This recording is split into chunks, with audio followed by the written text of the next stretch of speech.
وأن هذا صراطي مستقيما فاتبعوه ولا تتبعوا السبل فتفرق بكم عن سبيله ذلكم وصاكم به لعلكم تتقون.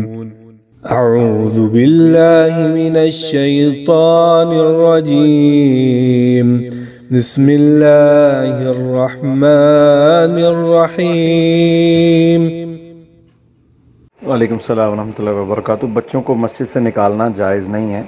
یہ ہمارے مسلمان معاشرے کا وہ حصہ ہیں جنہوں نے کل کو قرآن و سنت کا عالم بھی بننا ہے، ڈاکٹر بھی بننا ہے، انجینئر بھی بننا ہے، اور ایک مسلمان باپ، ایک مسلمان معاشرے کی یہ ذمہ داری ہے کہ ان بچوں کے دماغ میں بچپن سے ہی مسجد کی محبت اور مسجد کی بنیادی حیثیت کو راسخ کیا جائے۔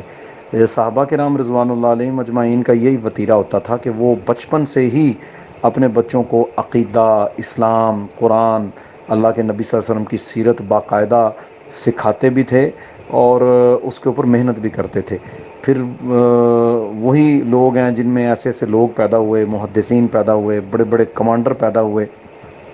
تو ہمیں اپنے بچوں کو مسجد کے ساتھ اٹیچ کرنا ہے، تو ہمیں انہیں مسجد میں لانا پڑے گا۔ اور آپ یہ نہ سمجھیں، میں ایز اے ڈاکٹر آپ کو یہ بالکل بتانا چاہتا ہوں کہ 3 سال کی عمر میں بچے کا تقریباً 80% دماغ مکمل ہو جاتا ہے، اور اللہ تعالیٰ اپنی خاص قدرت کے ساتھ 3 سال 2.5 سال کے بچے اور بچی کو پوری زبان سکھا دیتا ہے۔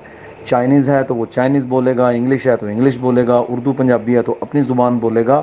کتنے کروڑوں الفاظ اور ایکسپریشنز اللہ سبحانہ و تعالیٰ ان بچوں کو سکھا دیتا ہے۔ تو یہ کہنا کہ یہ جی 2-3 سال کا بچہ ہے، اسے کیا پتہ ہے؟ اسے سب پتہ ہے۔ وہ آپ کو نماز پڑھتا دیکھے گا، وہ آپ کے سارے ارکان ان پر غور کرے گا، وہ اذان سنے گا، اسے یہ پتہ چل جائے گا کہ جب نیچے جانا ہے، رکوع کرنا ہے تو اللہ اکبر کہنا ہے۔ یہی وہ چیزیں ہیں جو جب بچپن سے اس کے دماغ کے اندر اللہ کے فضل و کرم سے آئیں گی، تو پھر وہ جب 7 سال کی عمر میں نماز سیکھنا شروع کرے گا تو اسے عجیب و غریب نہیں لگے گا۔ ورنہ حالت تو یہ ہے کہ ہمارے جو ممی ڈیڈی قسم کے لوگ ہیں، جو بے دین طبقہ ہے، وہ بچوں کو نماز تو دور کی بات ہے، دین سکھاتے ہی نہیں ہیں۔ پھر جب وہ بالغ ہو جاتے ہیں تو انہیں بیسک احکامات کا بھی علم نہیں ہوتا۔ تو بچوں کو جو بزرگ ڈراتے ہیں اور جھڑکتے ہیں اور ڈپریشن میں آ کے مسجدوں سے باہر نکالتے ہیں، یہ بہت بڑا ظلم ہے۔ بچوں کو باہر نہیں نکالنا۔ میں آپ کو وہ حدیث سنا دیتا ہوں۔ رسول اللہ صلی اللہ علیہ وسلم منبر پر کھڑے ہو کر خطبہ جمعہ ارشاد فرما رہے تھے کہ ساتھ آپ کا حجرہ تھا، اس سے سیدنا حسن اور حسین رضی اللہ تعالی عنہما یہ دونوں نکلے۔ چھوٹے بچے تھے، یعنی ابھی چلنا شروع کیا تھا، اور انہوں نے جو جبے پہنے ہوئے تھے وہ ذرا لمبے تھے، تو وہ ان کے پاؤں کے نیچے آ رہے تھے۔